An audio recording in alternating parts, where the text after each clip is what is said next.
Well, I only brought one box of 223 with me, so now we're going to be shooting this Savage Model 24C Camper's Companion. It's kind of like the V, except it's got a 22 long rifle over a cylinder bore 20 gauge, and open sights instead of a scope. I don't remember what I was talking about here. Ah, yes, the 24V is a full choke, the 24C is a cylinder bore. Much wider choke. The shot pattern out of that thing is terrible. You can't really use it on anything much further than 15 yards away. But, meh. I'm going to take it to a gunsmith at some point when I have a couple extra bucks and see if I can get it threaded for a screw-in choke so I can carry a full choke around in it all the time.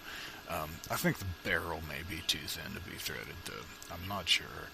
I guess we'll find out when I talk to the gunsmith.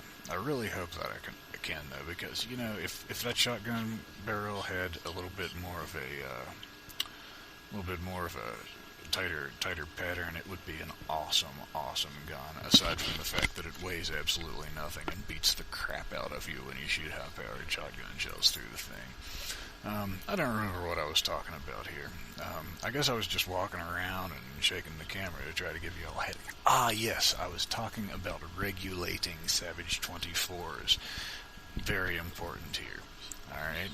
Now, a lot of these guns, they're old. They haven't been made since like 1980 or something. These were both made in the early 70s, and they've been beaten around in somebody's truck for, years. So, a lot of times they get knocked out of regulation where the two barrels don't shoot to the same point of impact. So what you can do to adjust the side-to-side regulation and get them lined up is to loosen that screw there that you see in the barrel band, alright? And then you can twist the thing. And what it does is the shotgun barrel kind of stays in the same place, but the rifle barrel will bow a little bit as you twist that thing, and then you torque the screw back down, and you've got your side-to-side regulation dialed in, kind of. You can get it pretty close. You can't get it spot on, but you can get it close enough for, horseshoes and hand grenades and shooting stuff when you're hunting. So you'd line your scope up on where, like, slugs are hitting with the shotgun barrel, and then regulate the rifle barrel to that point of impact using the barrel band back and forth, and then dial your scope back in. I did that pretty good, overdubbing it. Huh. Kind of made sense. Anyway, yeah, the up and down regulation's a little bit funkier, though. Most of them, the shotgun barrel shoots low. Well, technically, the rifle barrel shoots high because they've gotten banged around, and the rifle barrel has gotten bowed a little bit down towards the shotgun barrel. All right. So the way that you can fix that, most of them are like that. I won't say that all of them are, but both of these were like that to an extent when I got them. All right. So what you can do to fix that is to take some wooden wedges. This is going to sound extreme, but you take some wooden wedges, you put the gun on a block of wood, and you drive one of those wedges in between the barrels there, in the middle of that open space between them, and it'll bow the rifle barrel upwards. All right, you do that. Keep test firing until you've got them a little tiny bit over-regulated to where the rifle barrel's shooting a tiny bit lower than the shotgun barrel.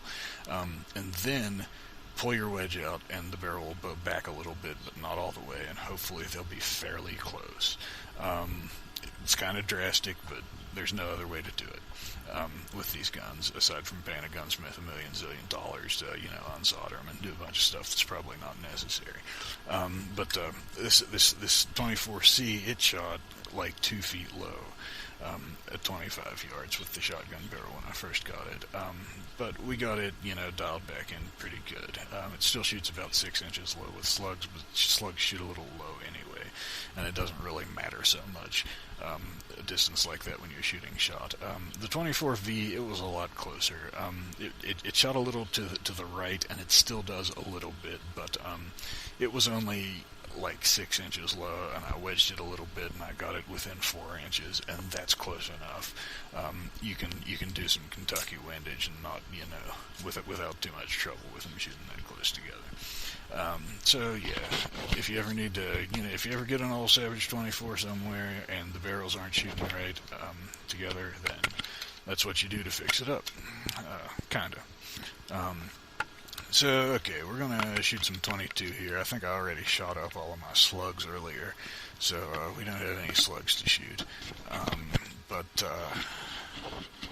Yeah, I think we're gonna fling a few rounds at 25 yards, see if we can hit something the size of a squirrel's head, and see how that goes for us.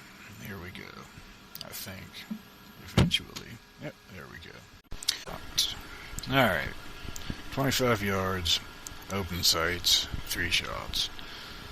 That's not good enough to hit a squirrel in the head. I used to be able to shoot when I was a kid. I don't know what the heck happened to me, but it's good enough to hit a squirrel body and get a little bit of food. Now we're going to go back and try it at 50 yards. Alright, so this was at 50 yards. Put 3 shots into something the size of a squirrel body again at 50 yards with open sights. Looks like it's about the same amount of accuracy as I was getting at 25. So maybe that's just the front sight blade's too thick or something. I don't know. I'm not gonna file it down though. But I shot 5 shots. I forgot which target I was shooting at between pulling the last 2 out of my pouch, so I shot 2 at the top one.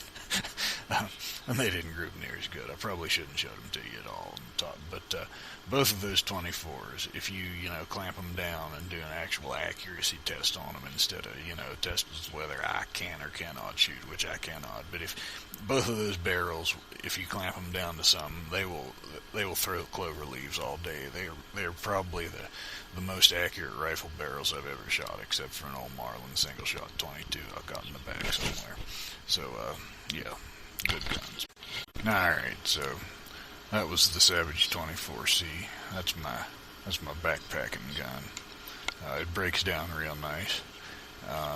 It's got some ammunition storage in the buttstock. It holds 10.22 and 2 shotgun shells back there. Let me see. It's got a terrible trigger pull on it though. Got to have that worked on. But put that Lyman number 16 folding sight that originally come off that 30-30 on it after I put the scope on the 30-30. Flips down to shoot the shotgun, flips up to shoot the rifle barrel. Works pretty good. Since it's a pack gun, I don't keep scope on it. If I put a scope on it, I'd probably have to JB weld it on there anyway, so it could stand up to the shotgun recoil. I don't want to do that to that gun, so that one's open sights all the way. I think it gets the job done, except for having that dang old cylinder bore in it. So, yeah. We're gonna do a little bit of experimentation now, I think, if I recall what I did out there at the range this afternoon. We're gonna do a little bit of experimentation and show you the difference in the spread pattern between the full choke on the 30-30 and the cylinder bore on the 22. So we're going to be using these 2 and 3/4 inch number 4 high brass game loads here. Alright, so we got the cylinder bore in the short barreled gun. We got the full choke in the not quite as short barreled gun. The one on the right's 24 inch, the one on the left's 18.5.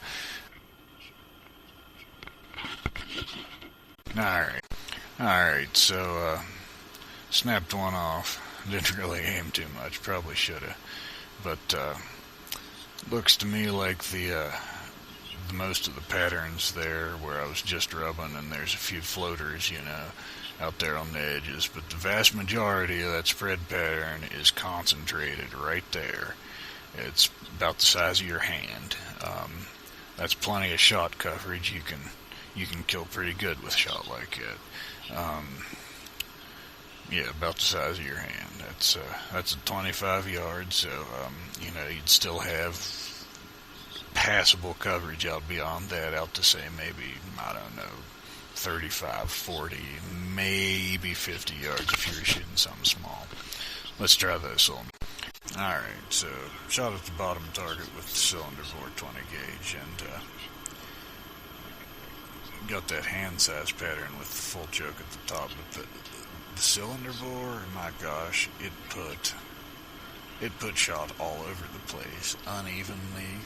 It's just all flyers. There isn't any quote-unquote pattern to speak of. Now, this piece of cardboard, it had been sitting at the range, and it already had a bunch of holes in it from the shotgun. So, some shotgun, not mine. I don't know who done it, but that you can kill something pretty good with that full choke pattern right there. That density of shot. But this crap out of that cylinder bore at 25 yards, that is pretty much useless.